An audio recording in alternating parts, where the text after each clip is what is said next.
Hello, my beautiful friend. Welcome back to the Men's Bloom podcast, where we talk about real life motherhood struggles and simple steps to a brighter, more abundant life and mind. I'm here to walk with you on this journey to the life you're meant to be living, one full of peace, love, and joy. I'm your host, Brittany Clarkson, and it's time to start seeing the world through rose colored glasses. Let's change your mind shift. Let's change your mindset. Better health starts with a better mindset, right? My kids are freaking out. Okay. They're having fun, but they're being kind of loud down the hall.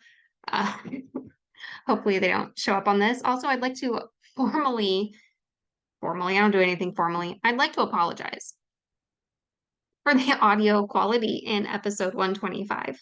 Or yeah, 125, the previous episode. I my laptop was plugged into the wall instead of being plugged into my microphone. I just got a brand new, beautiful Blue Yeti microphone that I'm in love with. It really makes the sound quality so much better than the old mic. And I recorded an episode with my computer audio, my computer mic. So, anyways, sorry if you endured that. It was good content though. It had to be published. Either way, better done is better than perfect, right? It's all about progress, not perfection. And I'm here to be an example for that for you. Uh, anyways, it is October. If you're just joining in, it is Depression, Education, and Awareness Month.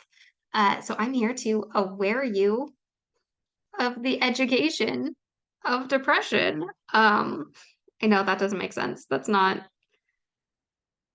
the correct syntax for that sentence. It's time for me to go make dinner. It's the end of the day. It's not the best time of day for me to be recording for you, but I really want to tell you because I just got off the phone with my sister talking about this very same topic, and I want to talk about it with you. We're talking about better sleep. Okay, it's really on my heart to share with you the habits that lead to better mental health. Shifting small habits kind of changed my lifestyle. I mean, that's really what it does, right? When you change a few habits here and there, that's really what it takes to shift your lifestyle completely. Um, and I see like healing from depression, like I don't mean just healing out of a depressive episode. That takes a lot of grace and just endurance and mindset work to keep afloat. But with a depressive episode, a lot of times you have to kind of wait it out. It goes away. And you just want to try to do your best while you're still there. But to heal out of a depressed demeanor, to heal that just the mindset and the yucky feelings that make a depressive episode feel really big and scary and like your whole world is ending, that kind of thing. Healing that type of, a blanket term of depression, healing your melancholy, improving your mental health, improving your mental, immunity is something I've talked about a few times recently is it's kind of like when you have a bad immune system and you get a cold and it wipes you out. But if you have a strong immune system and you get the cold germs in, your body can fight it off and it's not that big of a deal.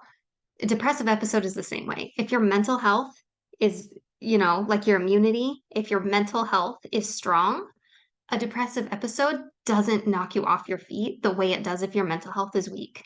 If you are in a bad place mental wise and then an episode comes in, it can have you wanting to end it all. Like literally, it can be the end of your life. And that's why I'm really such an advocate for strengthening your mental health and shifting your mindset and just getting to a place where something like a depressive episode doesn't it doesn't destroy you completely, you know? It's a hiccup. It's something you can get over. And being in a place where that is, it's it's really great. It's really exciting. It's really rewarding. And I hope that everyone can find that place for themselves. Okay. But there's a few habits that really helped me. Okay. I had like some signature signs that were a dead giveaway whenever I was in a big depressive episode.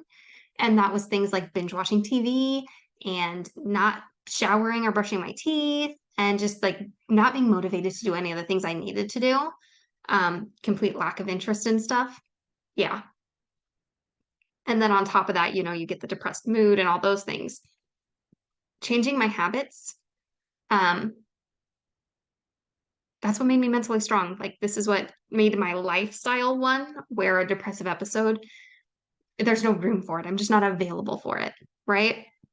And these are kind of like how I get over that. Okay. So one of these things is showering every day and washing my face. That's something I tended to put off for a very long time until I was like, you know what? It takes less than 2 minutes.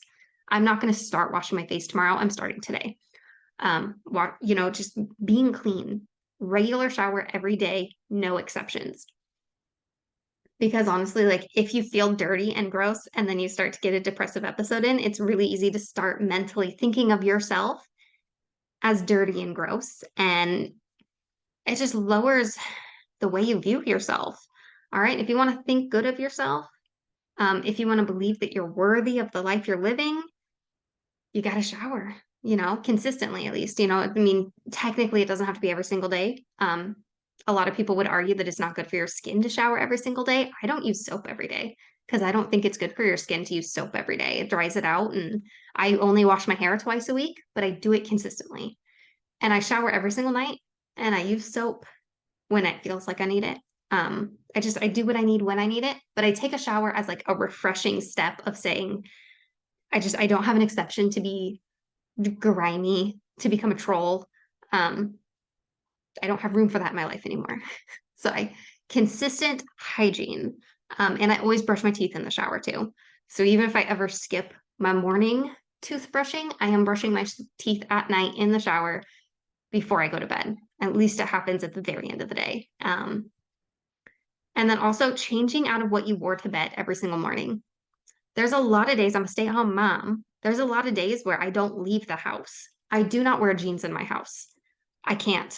It feels so wrong to wear jeans inside my house. But I do get up and I do change every morning. So I wear tiny shorts to bed with a t-shirt. Every morning I get up and I change into leggings and a long sleeve sweater because that's what I'm comfortable in. Or if it's hot summertime, it's a lightweight sweater because I always wear a sweater and some biker shorts, which are basically just short leggings, honestly. They're my summertime leggings. But that's what I do pretty much every single day, even if I'm not going anywhere. Change out of your pajamas. If you went to bed in not pajamas, change in the morning. Okay. Eat a breakfast. This is something I'm still working on. This is something I have to be very consistent with, very diligent and disciplined. That's the word I'm looking for. Disciplined. I have to be very disciplined in trying to eat a breakfast.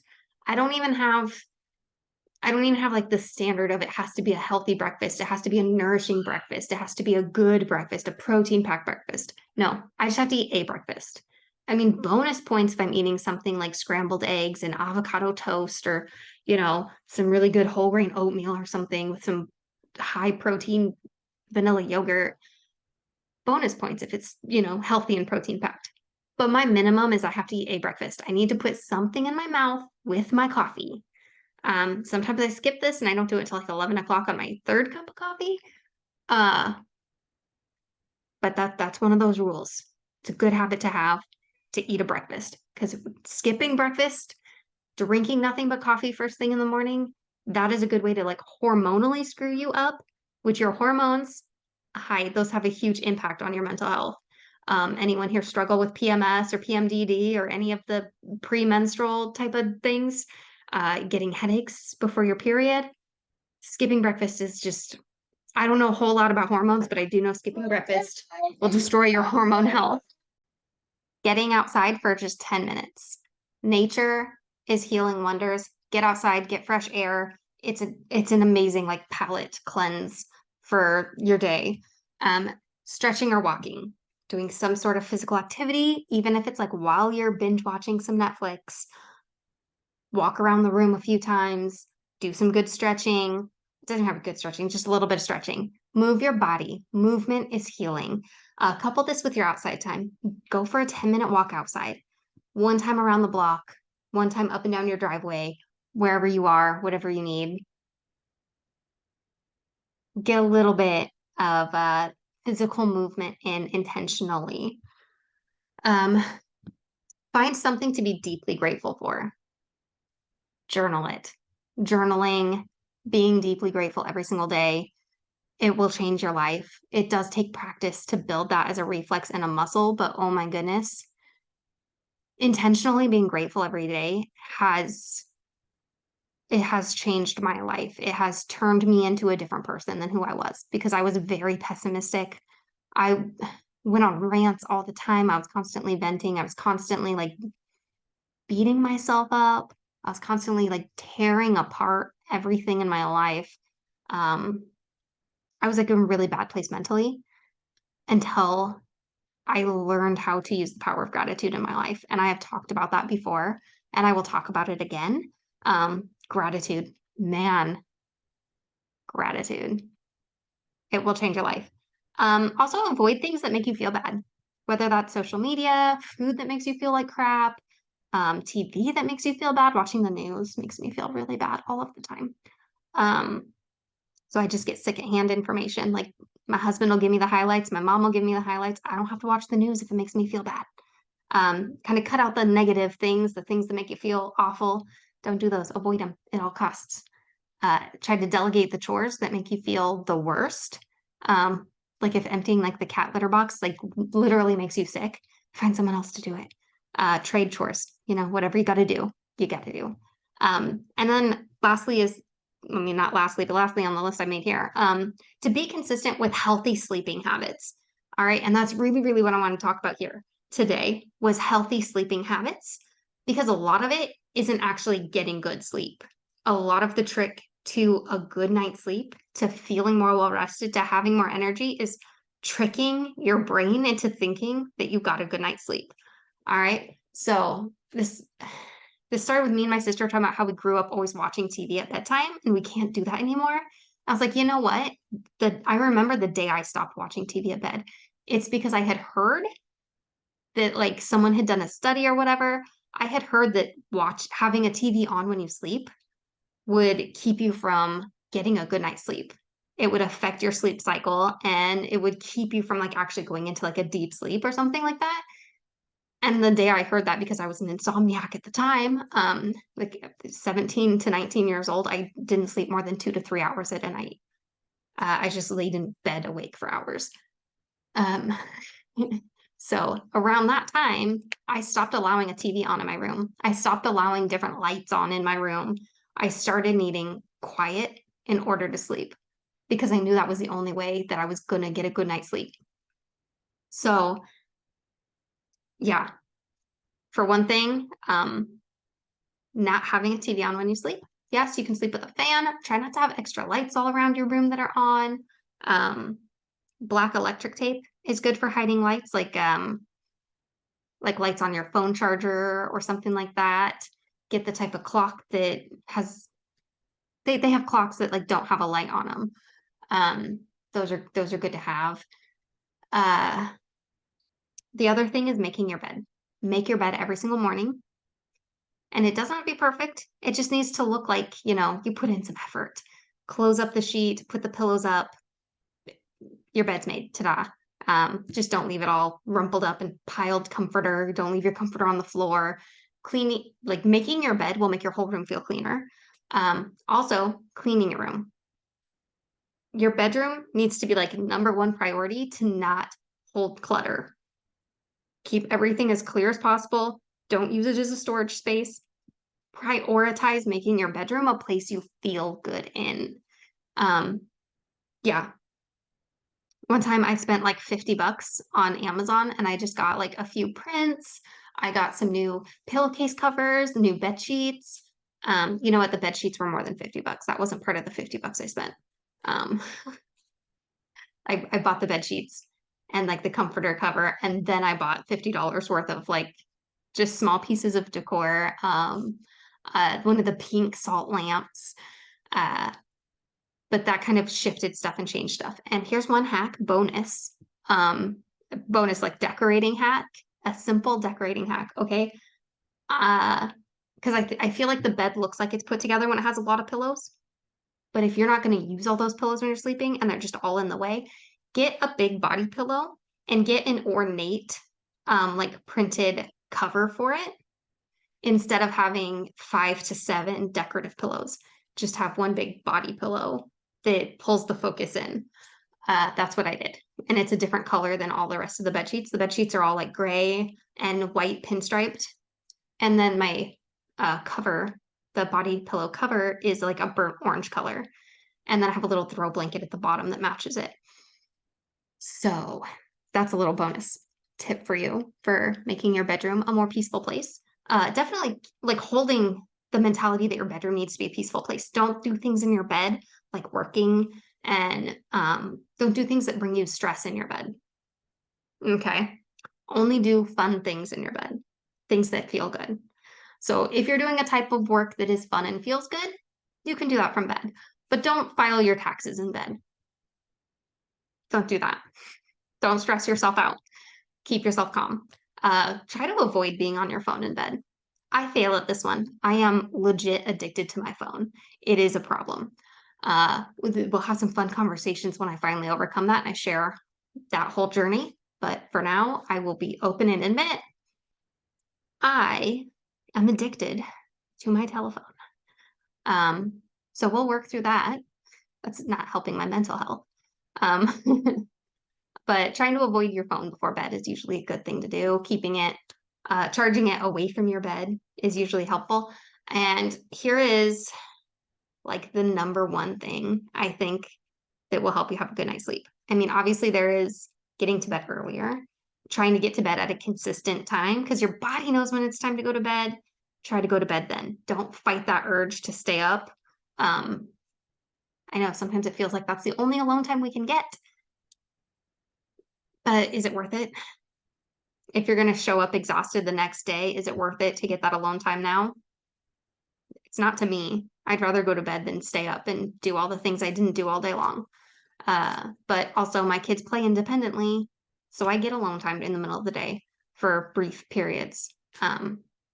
Anyways, but the number one thing I think that will affect your sleep and give you better sleep is literally tricking your mind because your words are powerful, right? And when I heard this, I stuck to it, and it has changed my sleep. It has changed my energy levels. Okay, so for one thing, always, always say you had a good night's sleep. Never admit to having a bad night's sleep. My husband always has this habit of asking, "How did you sleep?" like every single morning. And anytime I say, not so good, it's all downhill from there. Because I've just convinced myself I did not get good night's sleep. I did not get enough sleep. Therefore, I cannot show up at full capacity today because I didn't get enough sleep. But if I lie, if I say I got a great night's sleep, I definitely got enough sleep. I definitely slept. I slept fine. I slept okay. I slept good. Then immediately my brain is like, oh, yep, we did get enough sleep. Your brain's going to prove you right. Your brain has this amazing ability and this amazing obsession with proving you right, which is why there's always like an opinion bias when we're researching things and doing studies, a researcher's bias. It's the same thing here. All right. The bias is you already know what you want to believe. So you're going to find all the evidence you can to support what you believe.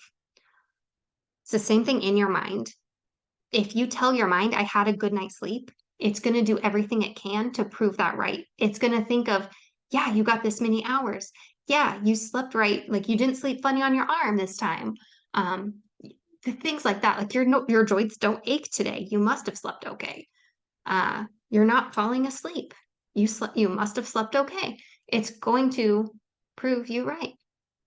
Um, your brain does that with everything. That's why we talk about affirmations and speaking positively and power statements and not letting yourself speak negatively. I just did an episode about that recently, not allowing yourself to trash talk yourself. Because if you're telling yourself, like, oh, I didn't sleep well, or oh, I'm not good at this, I'm not enough, I'm a terrible mom, your brain is going to find reasons to believe it. It's going to find evidence to support that because your brain wants to prove you right. So start saying things you want proven right. All right. Speak your truth into your life. All right. That was it for you, my friend. I hope you have a wonderful, fantastic night of sleep. And if you didn't, don't admit it. All right. I love you. Till next time. Hey, friend, are you feeling like you are struggling with this daily battle for your sanity?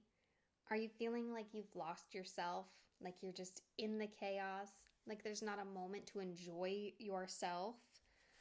Mama, I feel you. In June of 2020, I almost ended my own life because I was stuck in bad mental health habits. And I let everything get to me. I really did. I was making dinner and the kids were being really loud and I had not been taking care of myself, so I let these negative thoughts seep in and I convinced myself that I just shouldn't be there anymore. Luckily, I was saved. It's a long story. Long story short, I decided that day that I was going to make a change and I was going to do something different. And that took a lot of work and it took a lot of commitment. But what I did is I learned how to become mindful in my life. I learned grounding practices. I got into new healthy patterns. I started taking care of myself so that I could show up for other people. I started believing better things about myself. I started becoming worthy because I decided I was worthy. I stepped into the life that I was meant to be living because I fixed my mindset. I decided I wasn't going to be anxious and stressed anymore. I was going to do something about it.